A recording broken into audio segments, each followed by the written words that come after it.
was muted. Hello, everyone. Welcome. My name is Francisco Mendoza. I am the marketing manager at the Playwrights Realm. My pronouns are he, him. I'm just gonna do a quick few logistics before I pass it on to Katherine and Lauren for today's interview. This is a webinar, so feel free to use the Q&A function if you want to submit any questions for Katherine or Lauren. Please only use the chat for any comments, but if you want questions, answers, use that function. And if we have time at the end, we will get to those. Also, I turn on the captions, so if you need them, please feel free to use them. And if you incur any caregiving costs to attend this webinar, we will be happy to reimburse you for those. Please look out for a link in the post event email that you can use to request that reimbursement. Just going over our values really quick, the Realm seeks to be an equitable, inclusive, anti-oppressive, and anti-racist organization. More information on our mission and values is available on our website, which I am sending to you in the chat.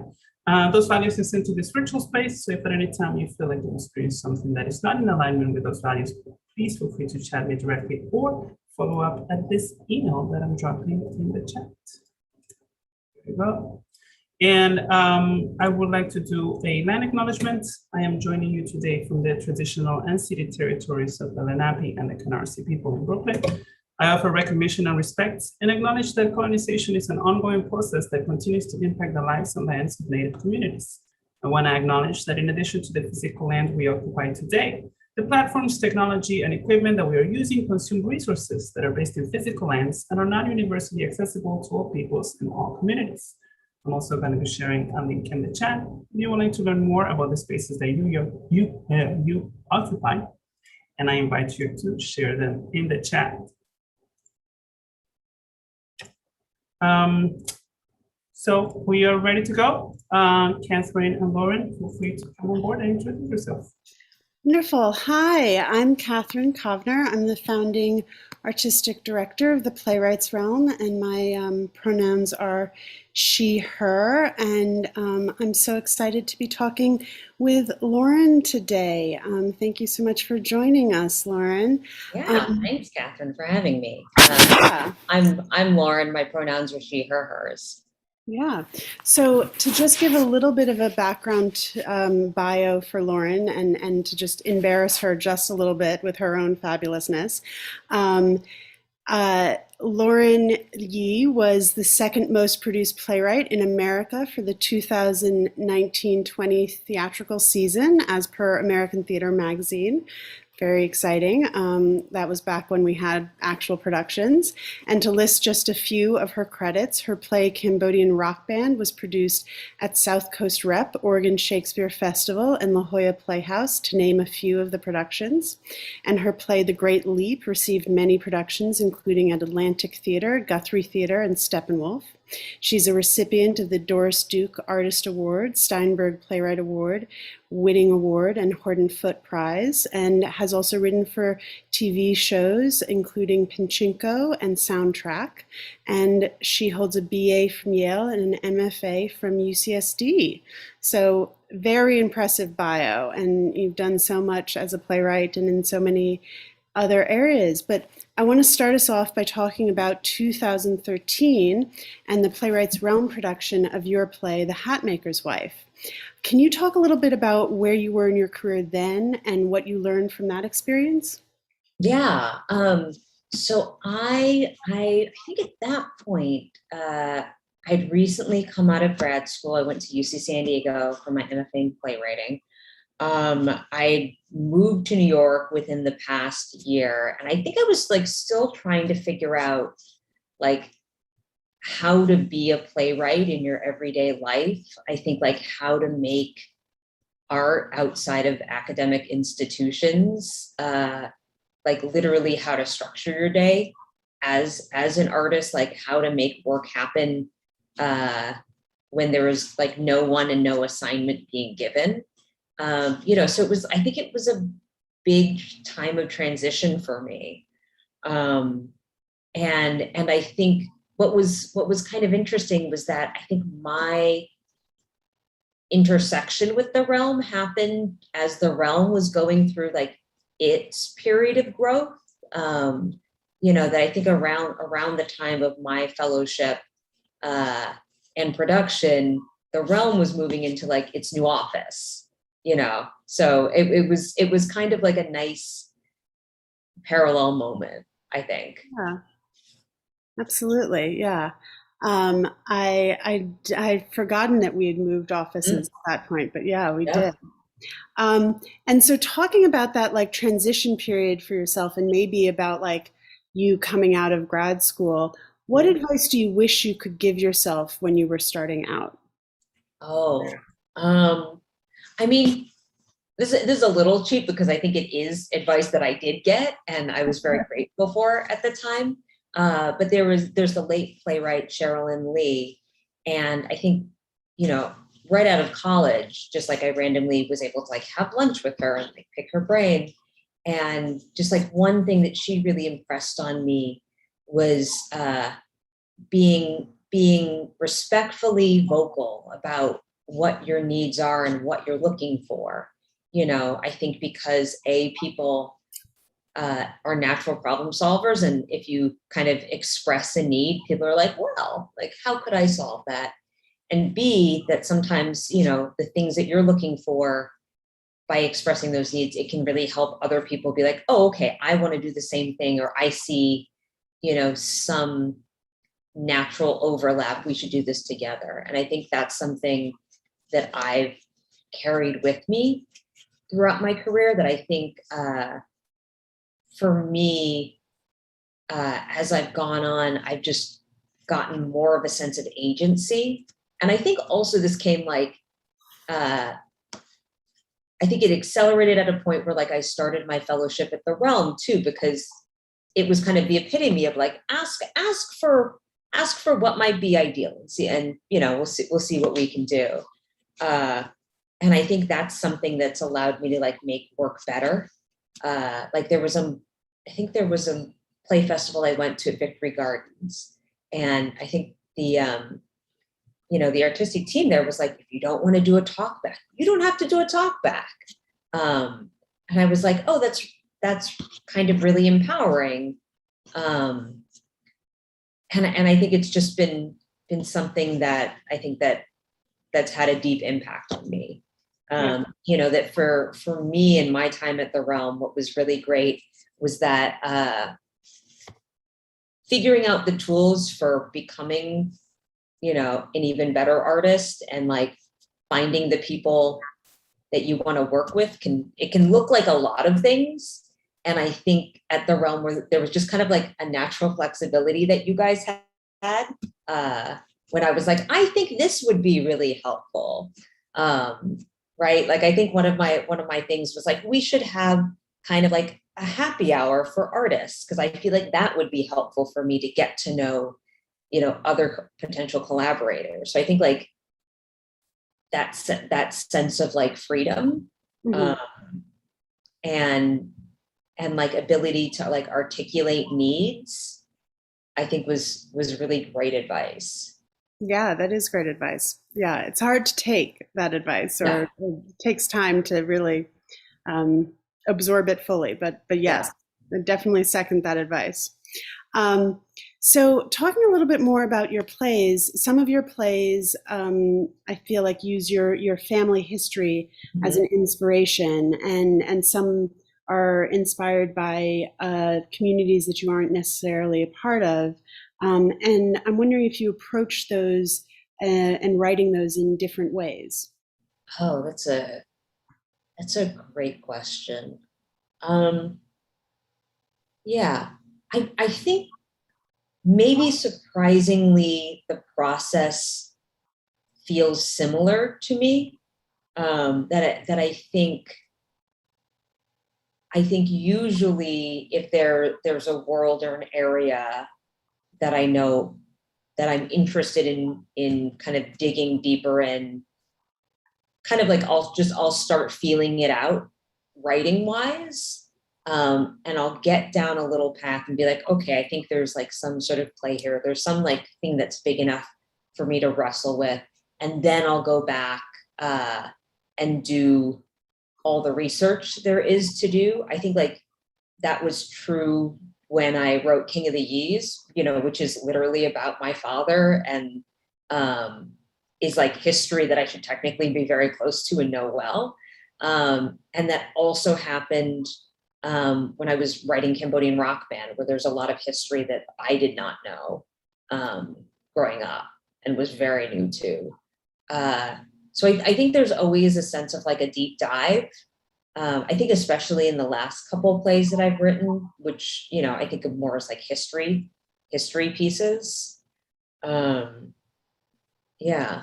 So, and can you talk a little bit more about those, like when you're writing something with those history pieces that have that need for research and background, how do you approach finding the research that you need, and how do you know when you're done? How do you know when you have enough? And what's that like? Yeah, that's a good question. I think in terms of like what I'm looking for in research, I think memoirs are really helpful, kind of like first person narratives, because I think it's not so much that you need to convey what history was like from like a textbook sense, so much as it is like, what was history like for the individual person that was going through this, and like what might be the kind of like mundane details for like someone on the ground that like might not make it into a history book. Like I think of it as like looking at the foot soldiers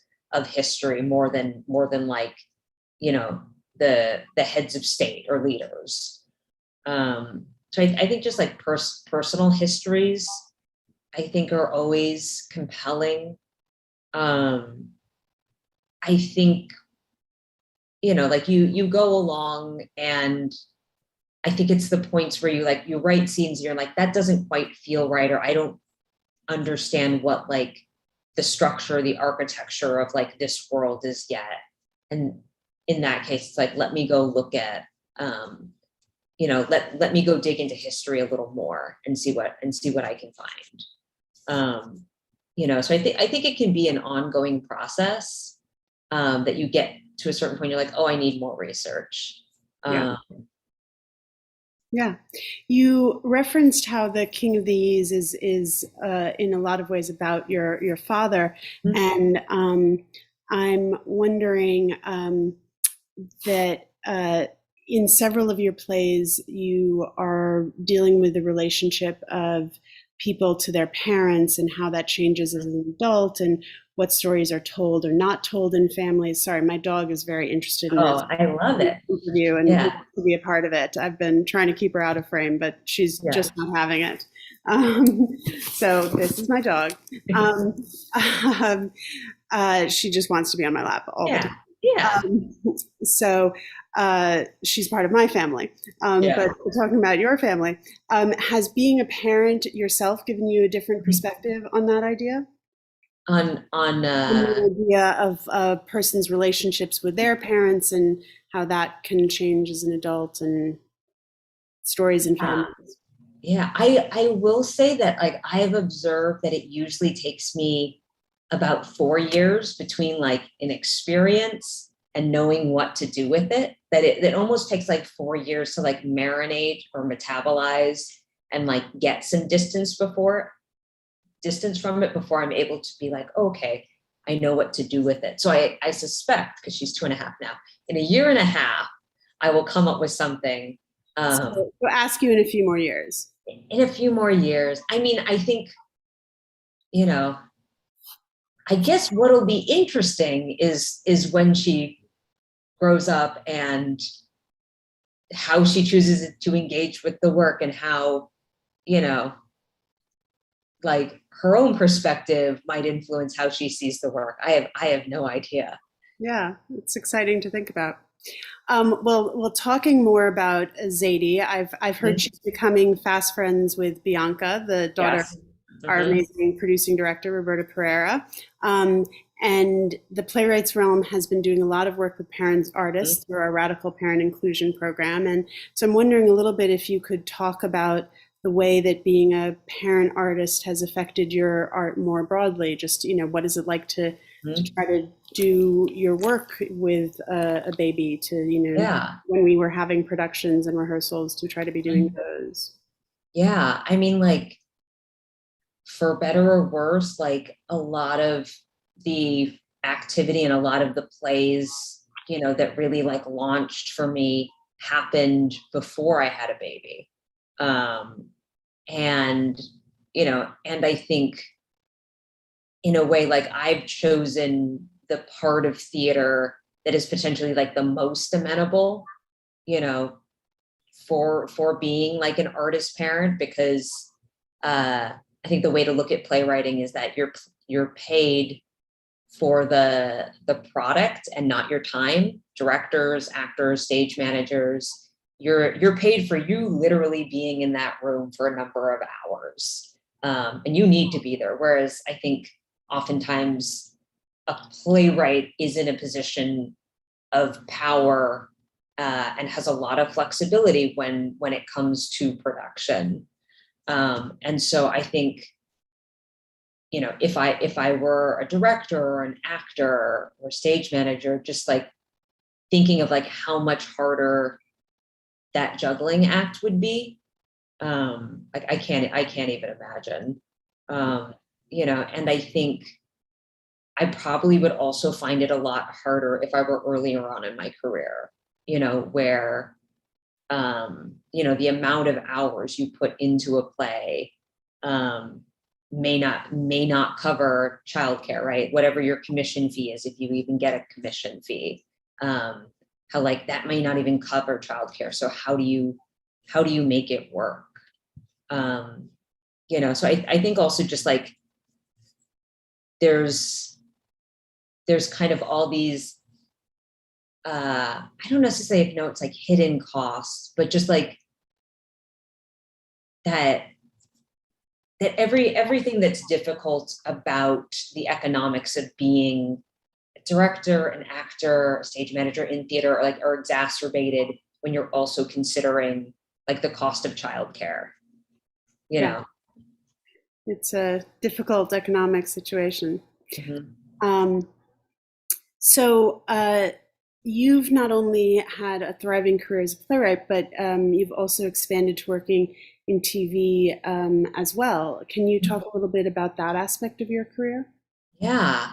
So it's something that I've probably only started maybe about like 3 years ago, like as more playwrights have gone into TV, as like more TV shows are on the air now than ever before, and they kind of need more writers. And I think in the beginning, I wasn't so sure about it, because I was like, I write by myself. I don't, I was like, it feels very corporate. You go to an office every day. And I think it would, yeah. So I think I found it like a little scary in the beginning of like, what is this going to be like? And kind of how will I feel embarking on a job that basically feels like, a 6 consecutive hours of like meetings. I was like, oh, that sounds like a lot. But I think I've been pleasantly surprised. I think it's, it's like it's collaboration in a different form. I think it's akin to being an actor in a lot of ways, when you're like working on new plays, that you're like brought in to help, through your gifts, like achieve someone else's vision, and that I think there can be a lot of interesting things you learn about that, but also the highs and the lows, like as a staff writer, like the highs and the lows of like creation don't wear as heavily on you as when it's like your own thing. Yeah. That you're part of something and you're invested, but you're also not the person who's like, I had this vision for it and I need to like, see it through. Has your experiences in working for TV affected your thoughts in art and artistry as a playwright? I mean, I think what's been really nice is that like I've learned a lot from other writers. Like as playwrights, we don't get to see each other work all that often, like in real time. Like maybe you're in a writer's group and so you bring pages and you talk about it. We never kind of get to create together. I think the same way where directors don't get to see each other direct, because there's only like one at a time sort of thing. So I think that's just been nice to like really get into like the nitty gritty of like other writers' brains and like learn from that. Yeah. So talking about sort of the solitary aspect of things and sort of separation, I'm wondering like what has this past year, or I guess it's a year and a half now, Yeah. been like for you? How have you been coping, with everything that's been going on? Yeah. I mean, for better or worse, like I have a small kid. And so I think from the beginning, it was like she keeps you on a schedule. Because I was like, she has needs, and so I think like I was actually kind of grateful for that. Like in the beginning, like just childcare infrastructure crumbled. But we've been able to like make it work. Like we're very lucky that like my husband and I both have jobs where we can do it from home. I think it's also, and I think this is true for a lot of playwrights, has accelerated involvement in TV and film, especially like as playwrights living in New York, because now like everything in TV is done over Zoom. So in certain ways, like more opportunities, and I think just to be honest, like existentially making theater, especially in the beginning of the pandemic, was hard. Yeah. That like, like I know you can workshop things on Zoom. And I think there's some people who have done like really creative and like beautiful work digitally. But I think for me in my process, I love workshopping in person. I kind of love the conversations that happen during breaks, after rehearsal, just like there's a certain magic to it that I personally couldn't get over Zoom. Right. And so, yeah, so I miss that aspect of theater, especially. Yeah. I was seeing that you have a play that is currently occurring Yep. both in person and also as a streaming play, Song of Summer. So Yeah. that's definitely seems like it's a product of this era, this moment in theater. I'm wondering if you can talk a little bit about the experience of, I've never, the Realm hasn't done any of these hybrid models. What has it been like to work on that process? Yeah. So the Song of Summer at SF Playhouse, it's actually a play that I'd already written. Like it had its premiere at Trinity Rep 2019, and so SF Playhouse wanted, I think, a way back into live in-person theater, that I think might feel like a warm homecoming, which is what I think of when I think of that play. So it was like their first show in person that was like more than a solo show. So they'd previously done like an in-person solo show, and this was like their first show with multiple actors. So there's 4 people on stage, and I'm in New York, so I haven't been able to be part of the process. But I was talking with one of the actors. I think they did the first couple weeks of rehearsal over Zoom, kind of doing all the table work, and then spent the last couple weeks on their feet in person. And I was like, oh, how was that? Was that hard? And the actor was like, no, it actually felt really good and really natural. So, I'm happy to be like their way back to live shows. Yeah, it's very exciting. And talking about making our way back to live shows, I know that I just saw that you have a national tour of Mhm. Cambodian rock band Yep. announced. I think that you'd had a couple of productions of that canceled at the beginning of COVID. So Yeah. it's really exciting that this is, announced in a national tour. And so how are you feeling about, the restart of all of that? Yeah. I mean, I'm really grateful for the tour because I think it's a show that I deeply love, and it's also a show uh, that it's not a straight play. It's a play with music, and the actors play the instruments, and some of those songs are in Khmer, right?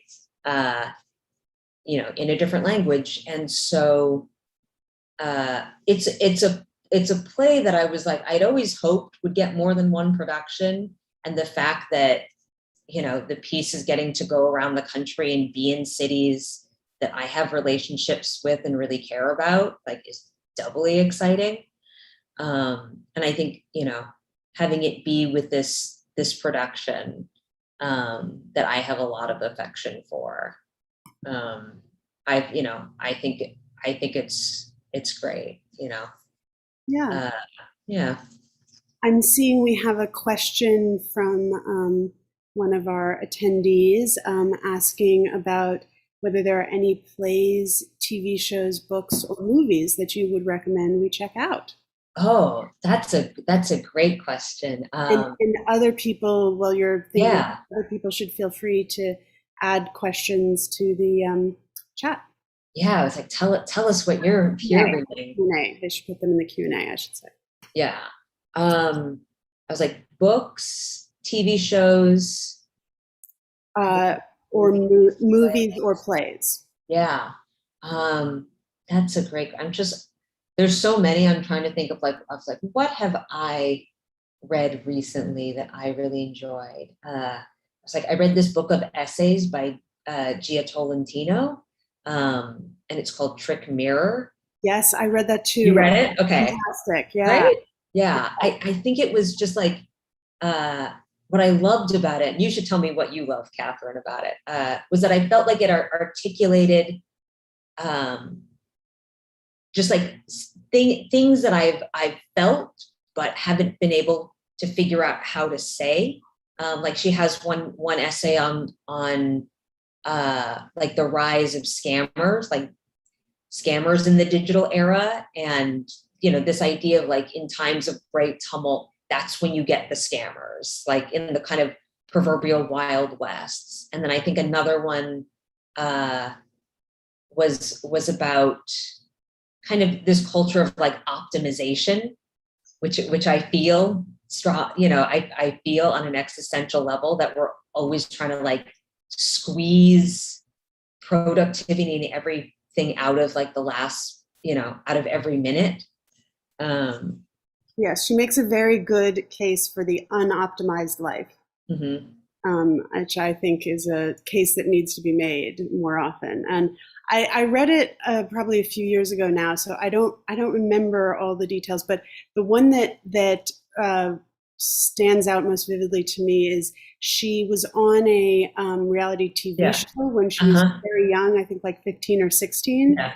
And she wrote about it very well and very self-reflectively about like why she did that, and it was kind of a quirky show and sort of what the typecasting was and what she was supposed to be versus what she actually wanted to be and was trying to be, and how there was sort of a mismatch there, and I think like why she thought she went on versus why she really went on, because it's like, she was kind of honest, I think, about that she maybe thought she was going on for purer reasons than she actually was going on for. Yeah. So it was very, very interesting. I think she, you were asking me about what I liked about it. I think she does a good job of talking about serious issues in a lighter way. I tend to read very depressing things, and this is about depressing things, but still in a cheerful manner, which is hard to do. Yeah. And I thought the one about scammers was like gave like 10 case studies, Yeah. like 10 Yeah. people. And I thought like it hit some obvious people, like the people who did that concert that never took place, like on that island. Fire festival. Yeah. Yes, like that one. But it also hit a bunch of people that I had never heard of, and I thought it was very good. We have another question that came in from someone who is about to start their MFA in playwriting and wonders, what advice would you give your younger self that was about to start your MFA journey? Yeah. First of all, congratulations. I hope you have an excellent time in your MFA program. I think for me, like once I got in, so I went to UCSD, which is housed within UCSD Theater and Dance department, which I think the distinction being it was like a working theater department as opposed to like some playwriting departments, which are like in a writing program or an English program. And I think like the things that I really got from it, other than just having time and space to write and kind of like figure out how to be a writer, I think was, about building relationships with the people that you're going to be working with, that maybe not all of them will become your lifelong collaborators, but I think there's an opportunity to figure out like, how do you work? What are you attracted to? Who in your program kind of gets the best out of you, and may kind of think similarly? I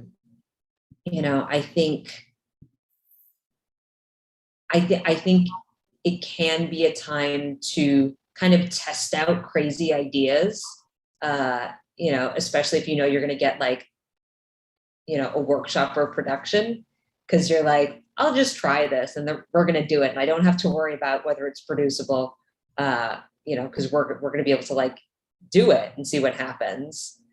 So I think it's about those type of bonds. Yeah. Is there anything that you would do differently if you were doing your MFA over again? That's a good question. I think like what I noticed, when going through my program is that like you write your plays for the MFA actors, to be, they're your acting pool essentially, when you're going through, which means, depending on like what your program is, that you're writing for like potentially a more narrow type than you would get if you were like casting through whatever in terms of like age, body type, race. So I think like whether it was purposeful or not, like the plays that I wrote in grad school tended to be things that I knew could be kind of castable within the program, even though I eventually wrote a play in grad school about like senior citizens. And it was kind of not until after grad school that I think I wrote the big historical plays, the plays, that needed Asian American actors because there were very few in my program. And I was like, would I do that differently? I don't know. But I think that's something that I was aware of when I was in my like after I came out of my program, where I was like, I kind of wrote towards what the parameters were. It sounds like you sort of intuitively found that Yeah. for yourself, that you didn't have a lot of angst about it. You just sort of figured out that you needed to do that. Yeah, I think I had I didn't necessarily have a lot of angst, and it was something that I only noticed like afterwards, where I was like, oh, that's interesting. Yeah, but it's definitely, you bring up something, I've definitely heard that issue in a more angsty way from people who are either in the midst of graduate school or who have just graduated. And I do think that is a real concern and limitation.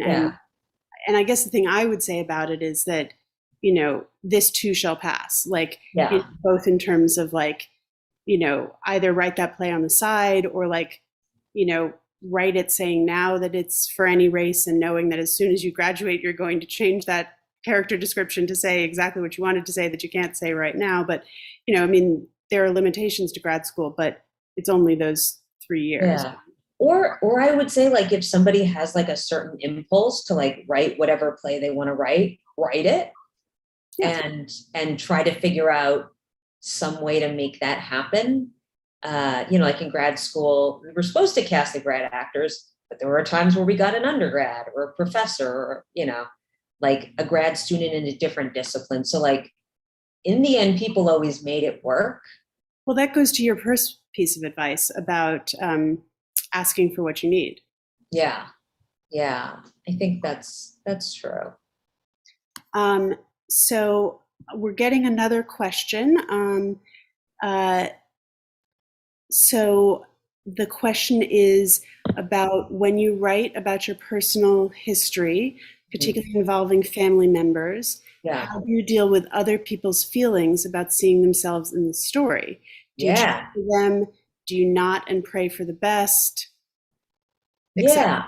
I kind of did somewhere in the middle. Because like I think the only like actual family member who I think is like explicitly portrayed is my father in King of the Yees. The other character being me. And I think I did not share it with him. I just told him it was about Yees and kind of approximately, you know, the world that he lived in that I was interested in. I think I waited until I knew what the piece was before I like told him. You know, I think as to not alarm him or just like have a sense of like, okay, this is the world I'm interested in. This is what I want to say. And then I shared it with him. He's fairly understanding. And I think in a way has become like an ambassador for the show, which is great. Because I know like different people have different responses to being portrayed on stage. I think I talked to like one playwright who was like, yeah, I did that and my family member did not talk to me for a period of time. You know, so I think it's tricky. I would also say, you know, for any writer, like if you are interested in doing that, but maybe you're more nervous, you can change things about the character.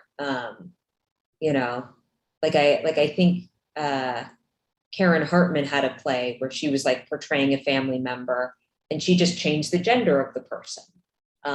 So that to her it felt like a different character.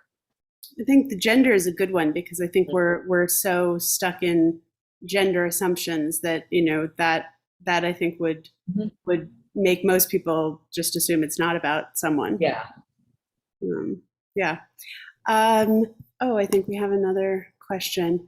Oh, yes. So this is a question about Hatmaker's wife. What inspired you to have the house talking and take a real premise and make it so surreal? And Ava also saying, love that play. Oh, thanks. I think for me, it was a play that I wrote at a residency in Egypt. And I think it no longer exists. It was a very like strange, surreal place in and of itself. And kind of like the English language channels that they had on the hotel TV were like the international version of CNN and like some sort of like historical, like History Channel type programming. And so I think just the idea of like narration and kind of having like disembodied voice talking was a big influence. Yeah. And that's always been one of my favorite parts of the play, the house. It was such a wonderful aspect. Another question we're getting. Some of your plays, like The Great Leap, have been cast with movie stars, I think is what it's Oh, being asked about. How yeah. have you been working with famous actors? Does that affect the dynamic in the room? Yeah. So I'm trying not to say that everyone's not a star, but probably you're thinking maybe of like BD Wong, who was in the show at the Atlantic and ACT. Also Ned Eisenberg, great TV actor. And I think like, like they're I think we always carry our admiration for like performers that we've seen into the room with us, that we're like, I think when BD agreed to do it, like Taby, the director, and I were like, we didn't think he'd do it at all. And we're so delighted, that it was material he responded to. But I think, I guess like from a playwright's perspective, it felt pretty seamless to me, because like BD and Ned and like other actors who've been a part of it, like they're originally just creatures of the theater. Like it's not like theater is a new game to them, and they're TV actors who are trying to figure this out. Like they're people who are like deeply steeped, I think, in a love for the theater and like understand the craft. So I think to me, it's always been like a pleasant experience. That's great. Well, I will do a last call for questions, but I will ask my final question while I give people a chance to add another question to the Q&A if they want. My final question is just to ask, as we are hopefully returning to a live theater moment, what are you most excited about as theater reopens? Yeah, I'm excited for everyone to get vaccinated, to kind of protect everyone else who's there with you. That feels like the theater spirit to me, right? We all agree to turn off our phones. We all agree to kind of like keep each other safe. So I'm looking forward to that. I think I'm looking the things that like I really missed about theater, like in the past year and a half, have just been like, the shows themselves, but also kind of like the spark around the experience, right? That like, it's been great being able to see film productions at home, but there's just some sort of magic in being able to see a show in person, run into someone in the hall, during intermission, have drinks after the show, talk to your friends who are in the show, just like all the spark around that I miss. Yeah, me too. Me too. I'm looking forward to getting back. And yes, getting it back with all the vaccinated folks. That's a great answer. So to wrap it up with one final question from the Q&A, throughout your career, do you feel a difference in terms of representation of Asian American artists in the theater? In kind of like the course of my time in theater? I think that's the question, yeah. Yeah. I think I definitely have, that like I've done theater for a while now. And especially when I talk to, the generation of theater makers who came before me, I think from them, I get a sense of just amazement at like how many of these stories are being told, kind of very widely. And that I think for me, there's also just like an incredible diversity of stories that when you say like Asian American playwright or Asian American, show, I think it just can mean so many things now. And that's great that it's not just an immigrant family story. It can be, just a million different things in so many different voices. Like that feels really exciting to me. Great, yeah. I think that's a really wonderful place to leave it. So I'm so delighted to have had a chance to chat with you, Lauren, and thank you everyone for joining us, and I'll turn it back over to Francisco to take us out.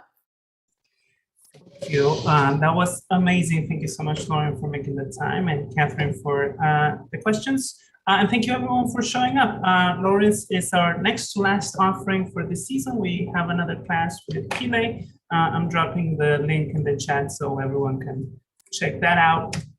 And stay tuned for announcements about community programming coming soon. We have a very exciting revamp for next season as well. Thank you, everyone, and have a great day. Great. Bye.